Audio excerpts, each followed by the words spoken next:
Hi, my name's Emma Ansah. I am a vlogger showcasing Black-owned businesses in the Niagara region. I'm co-owner of the Carl Parks Collection, a lifestyle brand, and I'm also the news correspondent for the African Diaspora News Channel. My name is Carlos Morgan. I'm a multi-award singer, songwriter, producer, recording artist. I am the owner of Soul Rock Music and Entertainment. I am co-owner of the Carl Parks Collection. I am also a music educator, a recent master's degree graduate of community music, speaker, vocal coach, an all-around nice guy.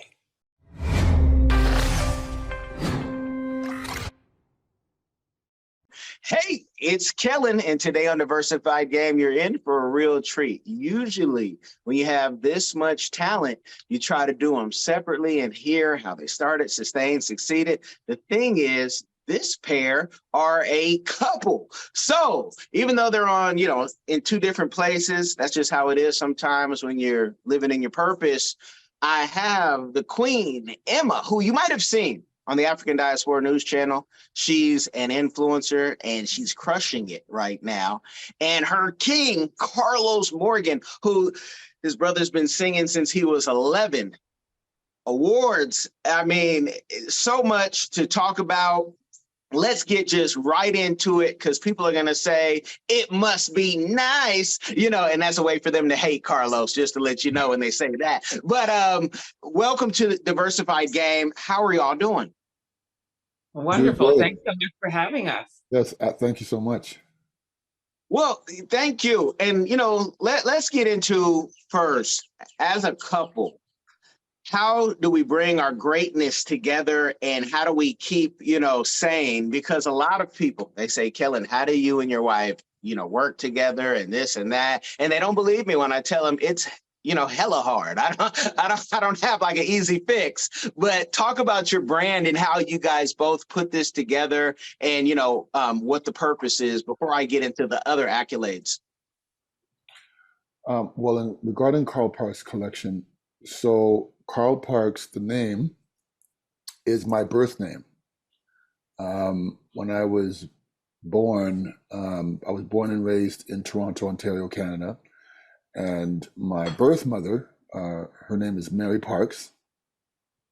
She gave me the name Carl Parks, and then soon after had relinquished full custody to my father, my biological father.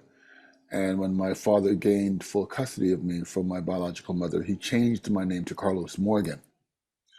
And then, so fast forward to 2020, when the pandemic hit, I always had the name Carl Parks, and I wanted to do something that would honor the name of my birth, if you will. And I had a very tumultuous, traumatic upbringing, a lot of abuse on every level, severe abuse on every level, as a child and as a teenager. And so, I struggled throughout my life, and, in and out of therapy. But the one thing I always tried to make sure of was to find a way, and someday find a way, to honor my childhood and honor the name of the inner child in me, if you will, that I believe that we all have. So in 2020, when the pandemic hit, I had a couple of t-shirts that I had designed, one called the Soul Solidarity Foundation, another one called Star of My Inner Child. And the Star of My Inner Child is a C with an I in the middle, and above the I is a small, I had a cubic zirconias to represent the star. And that represents the start of my inner child. And then the Soul Solidarity Foundation is a symbol that I came up, is with a record player with the black power fist in the middle. And it represents Black music and Black artists in Canada. So I decided I had to figure out, how am I going to make money? Because, I'm a full-time artist and I need to find a way that I can, bring in some kind of income in the meantime. So, so started putting out the shirts. I had, some Starve My Inner Child t-shirts. I had some Soul Solidarity Foundation t-shirts, and I started, say, what, I'm going to just sell these t-shirts and see what comes of them. And then I approached Emma and I said, Emma, I have this clothing brand line called the Carl Parks Collection, and let's work on it together. Let's build it together. Let's make it a project that we can work on together. So, um, um, I said, I'm the owner and president, owner and president. You'll be my co-president, and brand ambassador and whatever other titles. And so together, we've created, since the first two that I created, we've created, I think, about 13 or 14 additional lifestyle, what we are calling lifestyle brands. And these brands include messages to uplift and inspire and encourage humanity.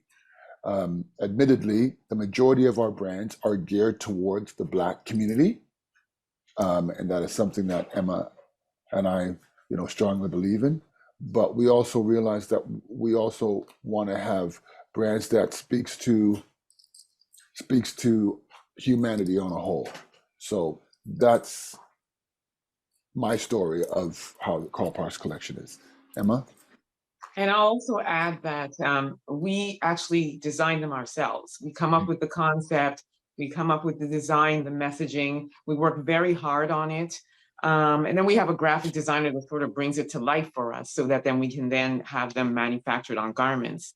To answer your question about how do we do it, and you mentioned with your wife, it's hella hard, a lot of communication, and just having a clear understanding of that we sort of we can relate to, and we have the same interests, the same desires, the same passions, and we're able to bring that together. And it's been wonderful. We definitely are hoping to continue to grow the business. We're constantly coming up with new designs. We're very passionate about it, and we always want love to be the core element. Yes, I want to also add to what Emma just said, that so though we've been a business for the past 3 years, we've also realized that we need, and I hope it's okay for me to say, but we also realize that we need support in terms of marketing and promotion. That's where Emma and I need help. And so we have a website, but we're getting a website completely redesigned, reconfigured, and then we're looking for someone else who can help us with our online social media marketing, online marketing, so we can draw more people to our site, and hopefully people, when they see our brands and they see the messaging and they see the work and the time and the effort and the love, as Emma pointed out, that we put into the creations of the designs, and the thought process that we put into the design, and the messaging or the messages that we put into the design, that they'll feel encouraged and inspired to want to purchase them and wear them and represent it for themselves, or and for whoever they're spending time with. Because one of the things that we've noticed, that when people actually see the brands that we create, they will be like, wow, where is that? Where can I get that? And then they'll wear it, and then other people will ask.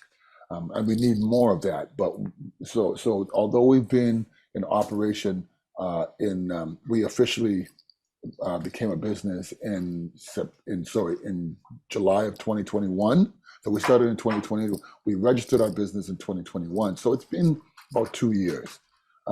We realized that we need support, and we're looking for that support so we can help to build our business. And again, it's just Emma and I do everything. We're the staff. So whatever support, and if there's anybody out there who hears this and sees this, if they are looking to work with a Black-owned business in Canada at the same time, we'd love to have that conversation. So yeah. Well, I know now all my PR friends are gonna hit me up, but they can probably hit you up. Hold on, we got it, PR folks. Just listen Oh, to this. good. Listen. What I like about, and let's say happy birthday. Somebody is turning 55. Yeah. And for everybody turning 55 this year. Oh, Stevie, be quiet. But happy birthday! But there's a limited edition collection for those who are turning 55. The shirt, they might show it on the screen somewhere between this interview. But I love that because 55. And I was telling Emma this the other day because of the audience and other people were like, "Wait, she's 55." Yeah, 55 isn't dead.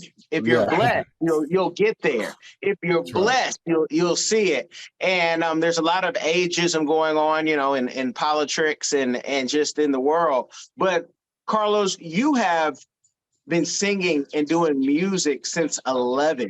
For that inspiring person who is like, I want to do music. He's been able to do it since he's 11. Was this like a Jackson 5 story where, you hit a big break and you have always been able to just find, shows? I know you also teach as well music, but give somebody a quick glimpse of how they can be a professional musician and pay the bills, because it's so hard being a creative sometimes. Correct. And thanks for that. Thanks for the question. When I first started out, I started actually officially started singing in a band when I was 12. But I grew up singing in church. I started singing in church when I was 8, and then joined my first band when I was 12, and that was in church. We in the Black community, the Black diaspora, if you will, especially in North America, we come from a church. So that's where I started from, like millions of others in the Black community.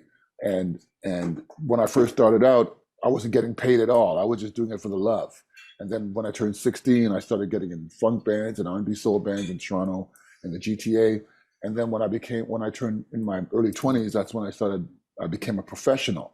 I moved to New York for about a year. Before I moved to New York, I moved to Montreal, Quebec. And I was there for about a year, and then I came back to Toronto, and I started my recording career. And so I recorded demos for about 3 or 4 years in the early 90s, and then I got signed to an independent label, and then put out my first album. And even through all that whole time, my main focus was, I just want to sing. I didn't really understand the business. I knew about the business, but I didn't really understand the business because, I thought, like most young artists, when they look on TV and they see these artists making videos and they look like they're driving these big cars and, flossing money and, living in these beautiful homes, it's like, wow, that's what I want. But it took me I quickly realized that, oh, that's not how it is in the game. It's about, it takes a lot of work, a lot of time, and understanding and knowing the music business. So the one thing I've learned, and what I encourage young artists to do now, which I find more young artists are taking the time to do, is learn and understand the business. If you want to make it in the music industry starting out as a young artist, educate yourself about the music business, about the business of music, because it's true. It's 5 to 10% talent, and the 90% or 90+% is knowing the business, understanding what it is to be a songwriter, a publisher, understanding publishing, songwriting, mechanical royalties, the different roles of the music industry.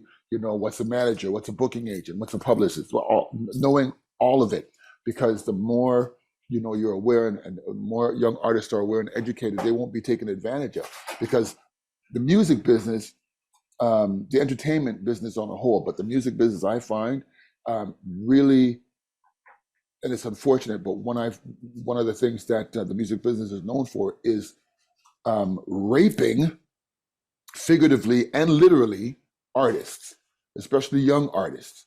And unfortunately, female artists, women, are most vulnerable to being taken advantage of because they're women. And so, you know, and it's unfortunate. And that's one thing I talk to young artists, especially young women who want to become singers or become involved in the music business. I say, listen, you're a young woman, and this business have sharks that will eat you alive. You know, they will take advantage of you. They will rape you both figuratively and literally, and they'll do it in a way that's very cunning, right? Sometimes they won't, you know, they'll be sly and cunning and have really dark intentions. So you must be aware, you know, of what this business is about. Have people around you that you could trust. Keep your family nearby. Although, you know, there are members in our family that when they see, oh, my son or my daughter or my, you know, a relative of mine is making the business, you know, they want to try and step in and take on that same attitude and mindset of, oh, well, I'm going to take advantage of even someone in my family that I see that is becoming successful. So young artists, be educated about the music business. That's number one. Number two, be passionate about your gift.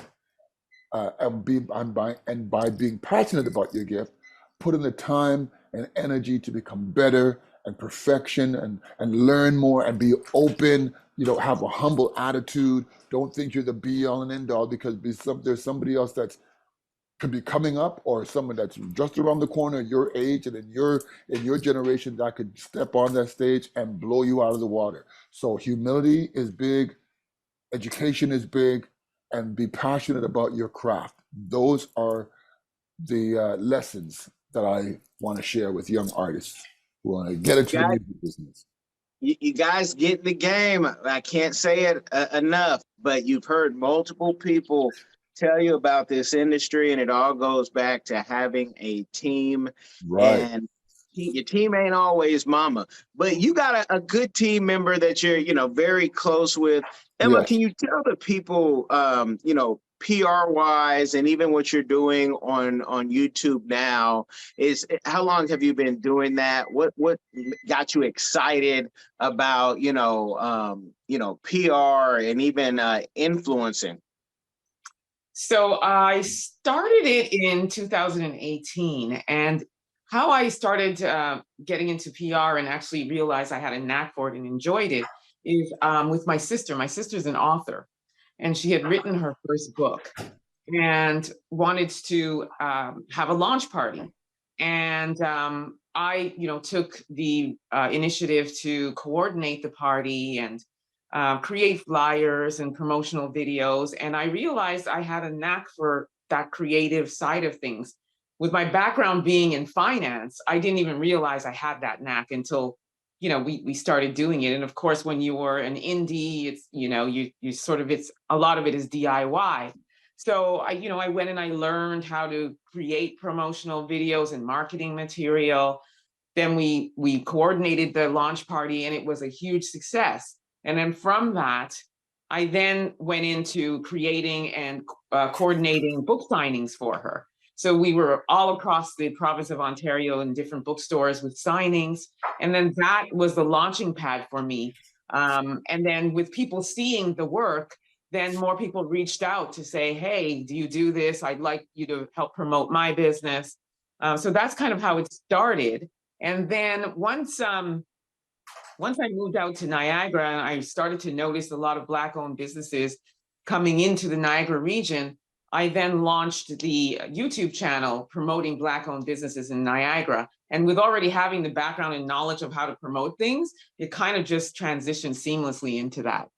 So I just realized I had a passion for promoting Black people, helping Black people, promoting Black businesses, and then doing the work and learning how to create that. Again, DIY, but I love it.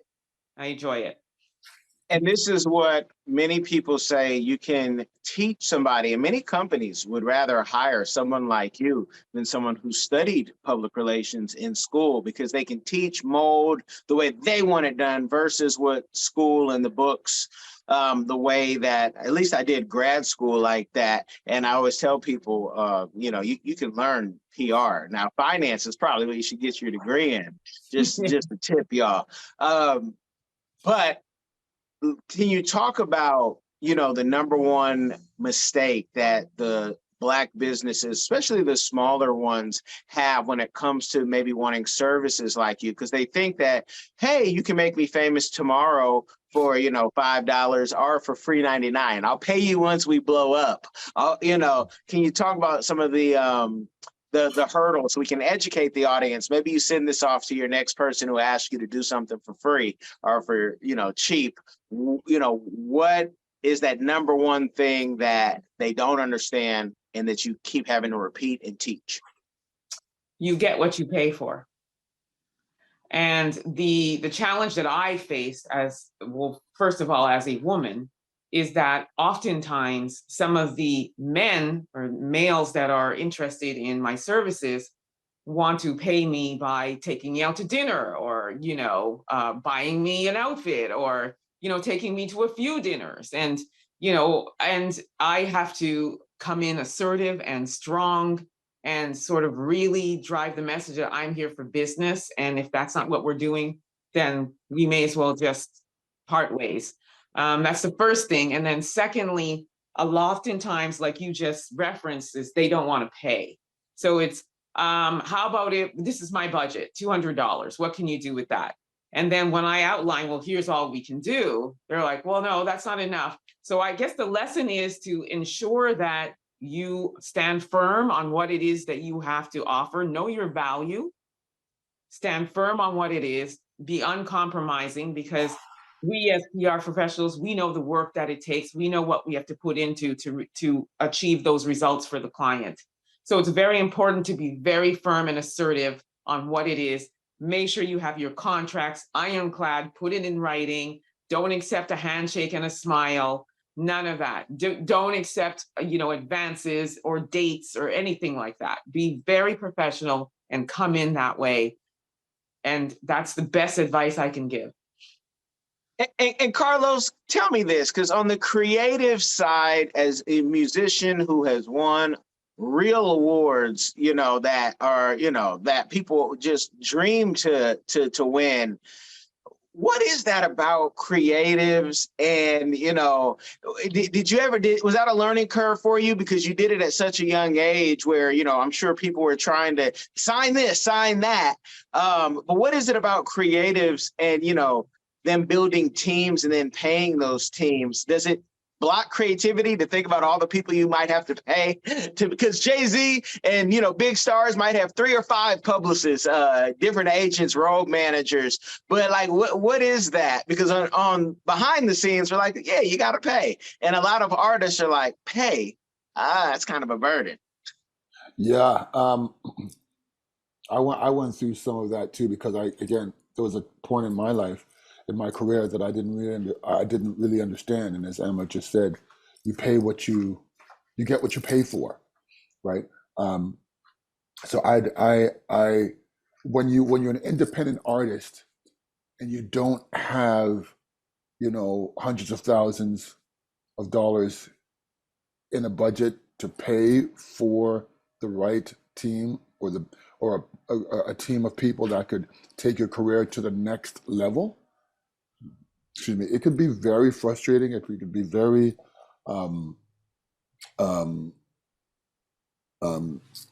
what's the word?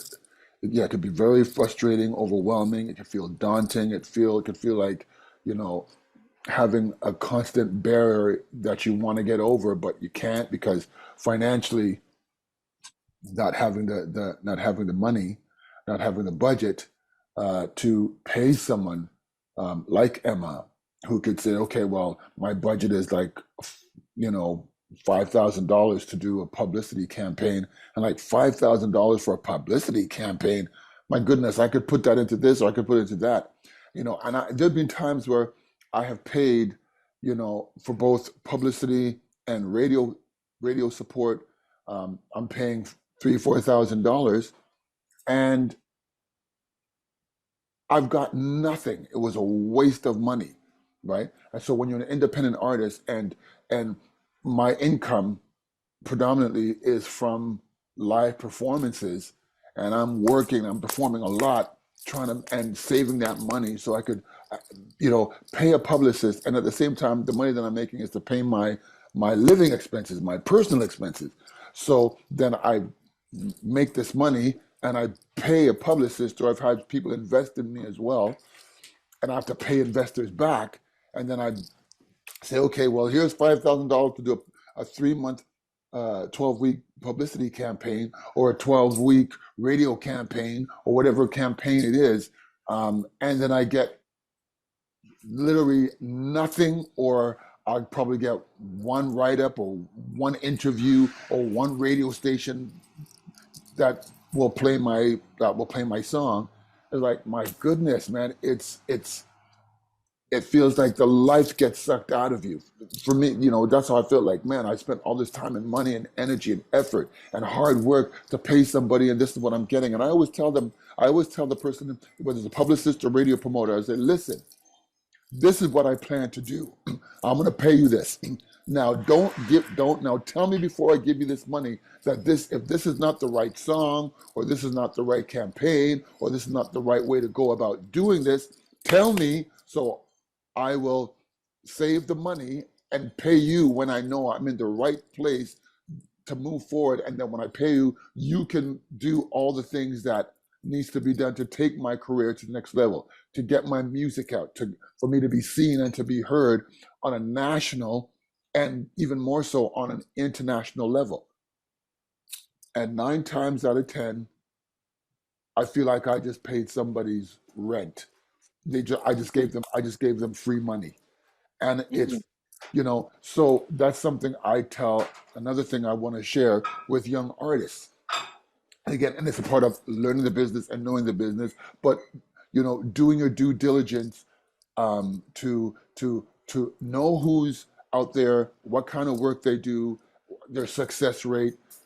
Those are the things that young artists needs to do, because, man, when you're independent, and, man, it's like, man, I've been at point, Kellen, in my career where it was like, okay, this money that I'm going to pay is going to be.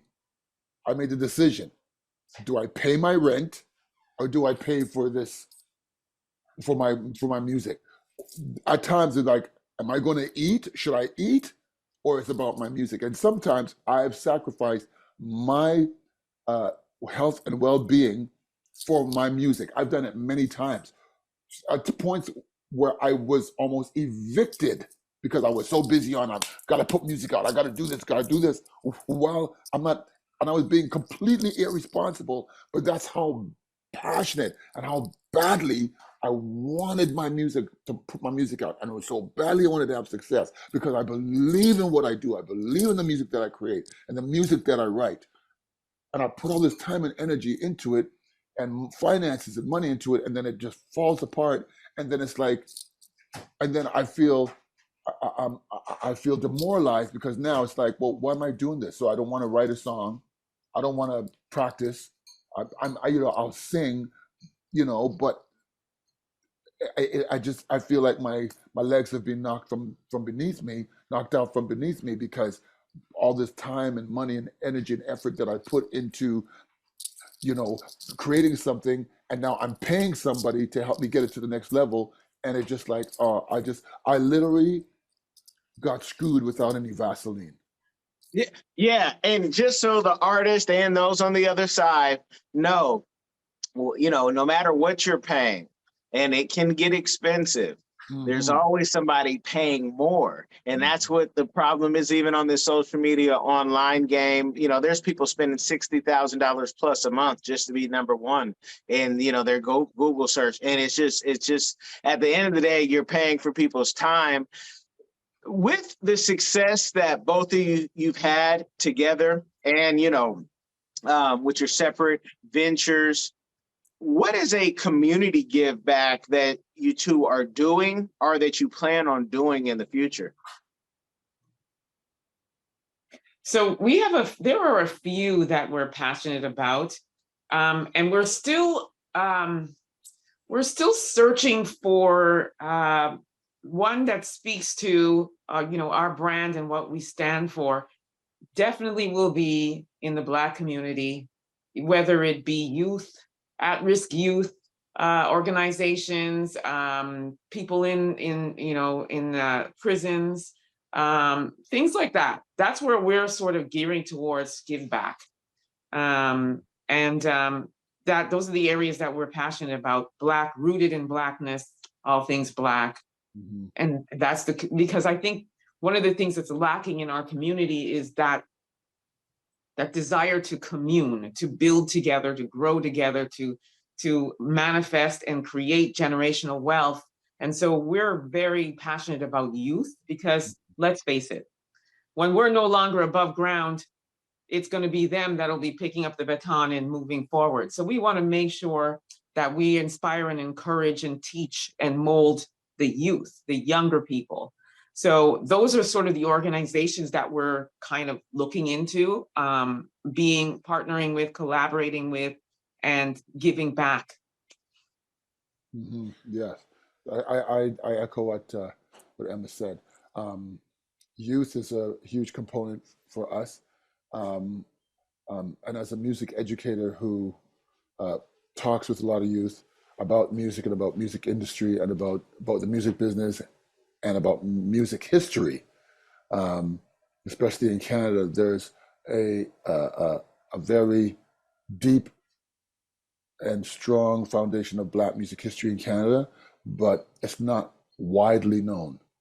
Many of the contributors to the music industry in Canada and that laid the foundation for music in Canada, in the Black community, it's not widely known nationally. And I will go as far as to say, to whatever extent or degree, internationally. We know, you can name almost 90, 95% of a Black American artists anywhere in the world. Everybody knows who Michael Jackson is. Anywhere in the world, most people know around the world who Whitney Houston is. Most people know around the world who Prince is. Most people know, from whatever genre of music. You're talking jazz, you're talking blues. American music established the music around the world, in my opinion. Right? American and all created by us as a people. And so Black people in Canada who have made contributions to music in Canada, and many have gone out into the world. Oscar Peterson being one of them, I think is more widely known. Some people, I don't know if many people know he's born and raised in Montreal, Quebec, Canada, but he is one of the greatest musicians and jazz musicians that ever existed in music. But so many have come. There were many that came before him, and there so many have come after him that many people don't know about. So for me, being passionate about music and education and educating youth and educating Black youth is something that I'm passionate about. And as Emma said, youth is the youth community, young people, we're passionate about it, educating young people. As Emma also mentioned, prisons, we're also passionate when it comes to women's rights, specifically and predominantly Black women rights, or women's rights, if I'm saying that correctly. So these are things we're passionate about. Social justice. That's something else that we're passionate about. Emma and I have multiple conversations and discussions around social justice, social equity, racial justice, and especially that affects the Black community. And so any way that we can contribute, be it individually or collectively, and with the Carl Parks Collection, that we can support, encourage, or give back to any of these organizations that are trying to push the Black community forward, humanity forward as well.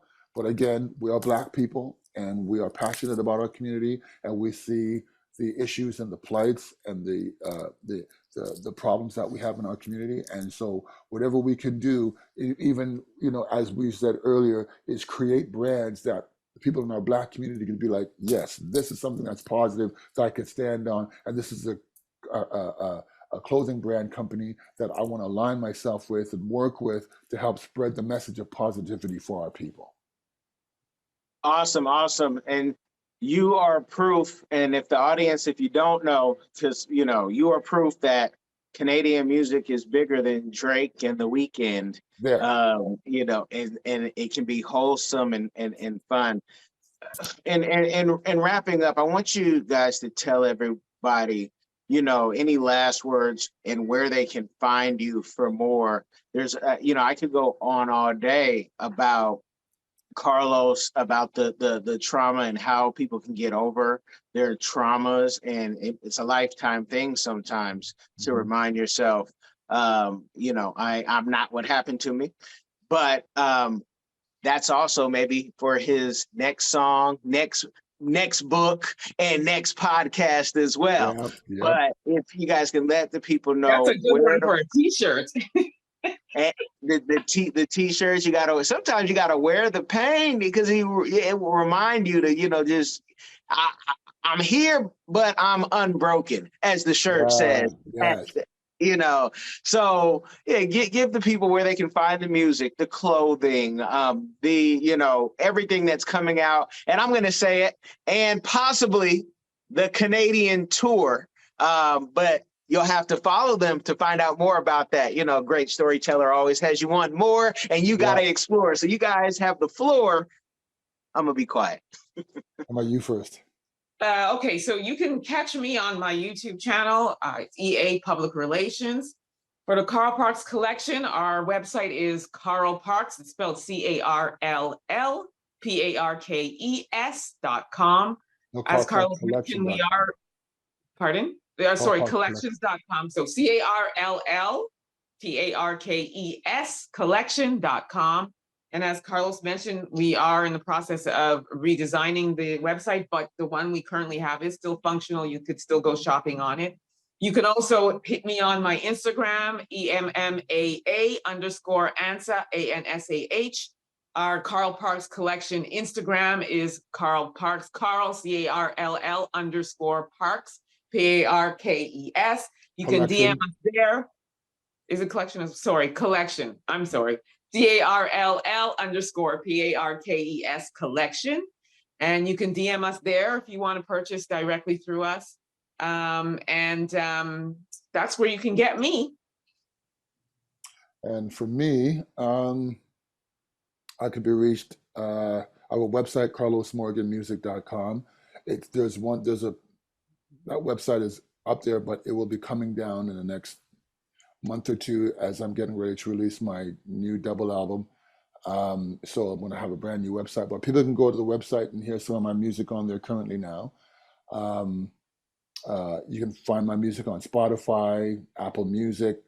You can go to my YouTube page, Carlos Morgan, and please watch the videos, please, and subscribe and like. Thank you. And in terms of Instagram, I would give my Instagram page, and you could go Carlos Morgan Music. Unfortunately, Instagram has restricted my account because I was quoting Bible scriptures, and that's something else that Emma and I are very passionate about. We're passionate about the Word of God. We're passionate about Bible. We understand and respect that people have different beliefs and ideals, but something that Emma and I are very passionate about is God, Jesus Christ, and the Word of God, and we are not afraid nor ashamed to proclaim the gospel of Jesus Christ. So if you go on my Instagram page, you'll see, all kinds of things on there, and you can also reach me on my Facebook page, carlos.morgan.562. And if you want to contact me on email for performances or speaking engagements or workshops or presentations, you can contact me at carlosmorganmusic@hotmail.com.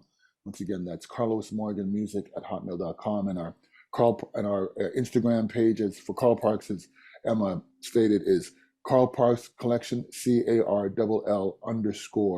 CARLL_PARKES collections. So, yeah. And the website is beautiful.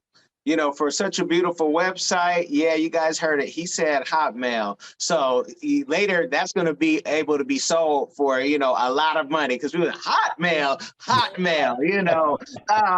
you might as well said, GeoCities, Lyco. So we can go back to the old school internet days, but we ran out of time, y'all. You guys make sure if you followed through this whole time, to like, share, and subscribe. Share this game, because it will change somebody's life. Y'all be blessed.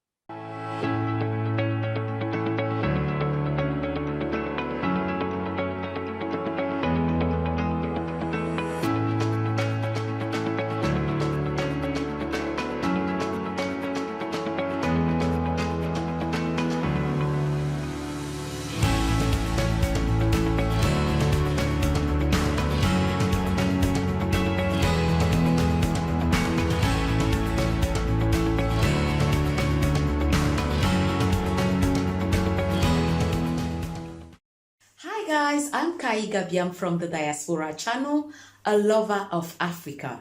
If you love Africa as well and you would love to visit one day or to relocate to Africa, there is a course out there for you. And this course is My First Trip to Africa, a course well put together by a seasoned traveler, Kellen Cash Coleman. This course is designed to prepare you to travel better, which will save you both time and money. And the great news is this course costs only $20, guys. It can't get any better.